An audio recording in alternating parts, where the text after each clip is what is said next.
તમને વાત કરું, રાજકોટના સાધુ વાસવાણી રોડ ઉપર ચૂંટણી લડવા આની પહેલા 5 વર્ષ પહેલા આવ્યા હતા, ત્યારે અમે જોયા હતા. પછી હવે કદાચ પાછા જોઈએ તો સારું થયું, તો બધા બદલાઈ ગયા, નવા આવશે તો નવાનું. પણ એ ટૂંકમાં જીત્યા પછી જનતા સાથેનો લાઈવ સંપર્ક જે હોવો જોઈએ એ નહીવત હોય છે, નહીવત. ક્યારેક ક્યારેક, અને પછી ખાલી ફંક્શનમાં જ દેખાય. નહીતર જેમ અત્યારે એ લોકો ચૂંટણી પ્રચાર માટે ગલીએ ગલીએ ગલીએ ગલીએ જાય છે, મારા તમારા ઘર પાસે સ્ટીકર ચોંટાડી દે છે, એમ ચૂંટણી જીત્યા પછી શું કામ નથી આવતા? ભલે મહિના દાડે આવે, એક એક મહિને એક એક વિસ્તારમાં લે, પણ એક વાર આટો મારે તો ખબર તો પડે શું થાય છે. જીત્યા પછી કાંઈ નહીં, પછી અમારે બધાએ જવાનું, એટલે નાગરિકોએ અહીંયા જવાનું, હાથે પગે લાગવા, ભાઈ સાહેબ અમારી નળ ગટર લાઇટ ગટરનું કંઈક કરો, અમારે ત્યાં સ્ટ્રીટ લાઇટ નથી, અમારે ત્યાં આવા કૂતરાનો ત્રાસ છે, કે અમારે અહીંયા ઢોરનો ત્રાસ છે, કે અમારે અહીંયા ગંદ સફાઈ બરાબર થતી નથી.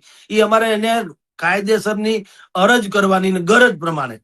અને ઓલા પાછા સાહેબ થઈને ઠીક છે હું જોઈ લઈશ, નહીતર એમ નહીં કે દોડીને આવે, આ ઘટનાક્રમ જુએ, લાગતા વળગતાને ફોન કરે, તાત્કાલિક બોલાવે, એવી કોઈ સ્થિતિ નથી. જેવું